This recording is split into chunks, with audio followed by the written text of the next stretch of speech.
What's going on, YouTube fam? Today I want to give you guys a quick look at the Big Bubble MX95s in a pink foam colorway. Before I get into the video, go over the kicks. If this is your first time stumbling across one of my videos, welcome. Thanks for dropping by. But listen, while I have you here, do me a huge favor. Hit the subscribe button, click that notification bell. That way, when I upload new material, post new content, anything like that, you'll get notified. Head to the channel. You can see what I uploaded last for you guys. If you're on social media, Instagram, Twitter, X, whatever we call it, really any of the platforms nowadays, you enjoy photos of sneakers, outfit ideas with sneakers, really anything related to kicks, honestly, give me a follow. You can find me. I am at iAMTMCII across all platforms. And lastly, while you're watching the video, if you enjoyed it, or during the video, whatever, and you liked it, hit the thumbs up. That really goes a long way. It's an indicator to me, let me know that you enjoy the content, and it just motivates me to keep wanting to record videos whenever I have new pickups to share with you guys. So now that the intro is all out of the way for all my first timers, we can dive right into the review. Like I mentioned, these are the Big Bubble MX95s, but in the pink foam colorway. Seems like Nike is starting to do like the Big Bubble kind of remake on some of the classic MX silhouettes. They started first doing it with the MX1s, and now we're doing them with the 95s. And now we have it on this colorway. This pink foam, a pinkish colorway, is not one of the OG colorways. I want to say this color came out first like maybe 5 years ago, and it was like such a hit, a fan favorite. Guys, girls, a lot of people who, especially who into Air Max, this was like a shoe that did really well. So this is one that they decided to bring back, but they put the big bubble treatment on it. So video purpose wise, what I'm gonna do, I'm gonna go over the materials used on the shoe, then I'll touch on quality control, and then towards the end of the video, I'll take them off of here, lace them up, put them on feet, and I'll go over sizing and comfort. So just stick around, and I got you guys pretty much covered for everything you need to know about the shoes. So MX95s came out in 95. For those who don't know, I can't put two and two together. When Nike would release like the debut color for some of their runners, the midsole usually would be white. So the MX95 actually was the first one with a black outsole for a debut new silhouette. Seems like, just reading on some of the stuff, the people in Oregon and a lot of people who like to run and do a lot of trail and hiking and off, like off the regular gravel and street and pavement, some people run outdoors and through the woods and stuff like that. And some of the things that was brought to the table is like, man, the white midsoles and outsoles get dirty really fast. So let's try and put a black midsole on a runner. So this was the first time we saw this on like a debut colorway with the 95. 95 also have all these air units throughout the whole shoe. And then like I mentioned, this one has the Big Bubble treatment. I don't have any other Big Bubble 95s yet. I was trying to get the neon colorway, but it seemed like the date kind of keep moving around, and they released them and pushed the date back. So I don't have my hands on those, but at some point I'll try and get them because that's like my favorite OG colorway, MX95. I think if you like 95s, that's just one you have to have in your collection, at least that colorway, one of the years that it released at least. Materials, like I mentioned on the shoe, you have like a kind of like a felt feeling suede on pretty much all of the upper except for this white mesh up here. Have like a gradient pattern going on here. So it's one of the things that's iconic for the MX95s. One thing that they did change, so if you look at some of the retro 95s, this bottom gradient, the dark color, it comes all the way across. Some of the retros, this line wasn't coming all the way across. It would start to slant down and come down somewhere in this area, kind of like in the inside of the shoe. So like how the inside, how it comes and then it starts to taper down and it don't go all the way to the toe. Seemed like there's one thing that they tried to do to keep it to the originals. I want to say the originals came and had this gradient pattern all the way across to the toe when it first came out. But over the years, as they started to retro them, they started to taper, and this bottom one started to end before the toe cap. And then same with all these, you have the same kind of felt kind of material. Like I said, it doesn't feel like a suede. It feels more like a light felt carpet almost type material.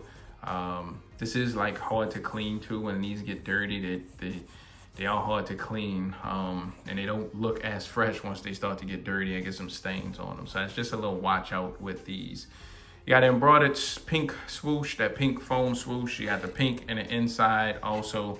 It's one of the things that the MX usually do, whatever color this is, you usually would have the colored bubble in the inside. You got some hints of 3M on the back with the Nike Air, had a 3M material, and this feels different from the suede I felt on the side. Not really sure what this material is, but this is that 3M material. Same thing with coming up to the toe. So this is 3M also. To hit this with the flash, this has a nice 3M look. And then like I said, that's for if you're running, you at night, street lights, vehicle lights hit your shoes, have a nice reflection to let vehicles, people know that you are running, so you are visible. You see, come up to the toe box so you guys can get a look this way. So you have more of that kind of felt material, and then like I mentioned, that mesh, and then some more darker black mesh, and then the tongue itself has some mesh. Also, one set of laces, you just get the rope style laces in here with the speed style lacing system.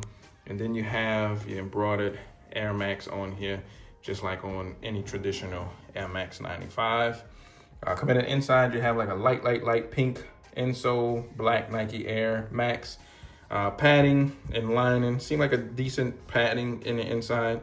Not super duper padded. And I guess that all kind of play into sizing and how these fit and running out, cover that in a little bit. But the padding is okay in the inside of the shoe. And I think that's pretty much it as far as your materials go. Making sure I'm capturing everything. Even the tongue, so like I mentioned, this mesh here, but up here you have like a more of a felt nylon feel type material right here. Coming to the back, nothing special behind the tongue, just a regular size tag with the production date. As you guys can see on here, these went into production September of 24, and now we're getting them now. So that's pretty much it. That's it for your materials on here. I think I pretty much got the most of it. Show you guys the outsole. So here's the outsole. Pretty typical MX 95 outsole. You've seen one, you've seen them all. Slightly different because it's that big bubble unit. Sometimes you might have I saw the big bubbles had the PSI on here with the the neon colorway. So they had some writing in here, but you don't have that on this particular outsole. So that is that. Coming to quality control, QC is okay.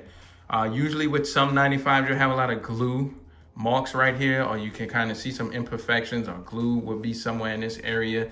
But I did a once over on my pair and looked really good before I started recording. I don't have anything to complain about. No major loose threads, no glue issues, no real issues to complain about, shockingly. Because the Nike is usually hit and miss with their QC, man. You never know what you get when it comes to Nike and Jordan brand. So overall, the QC is okay. So I'm not complaining at all. I'm happy and satisfied with the QC, at least on my pair. So that's that. Show you guys the box. So you have a kind of traditional OG MX95 box with the gray, the black, and the colors right here. This is actually women's sizing. So you can see the W is actually women's sizing, but you can get them in men. And I'll go over sizing and all that. You just add a size and a half to your size, and that's how you convert to your women's size. But here's the label with the product code, color breakdown, QR code. Scan this with your camera on your phone. A link will pop up, take you to the regular Nike.com website. It doesn't take you to the shoe, not yet. I think at some point it may, but right now it just takes you to regular Nike.com. Here's the tissue, and inside, nothing special, just regular white tissue that the shoes are wrapped around, and regular stuffing in the inside of the shoe.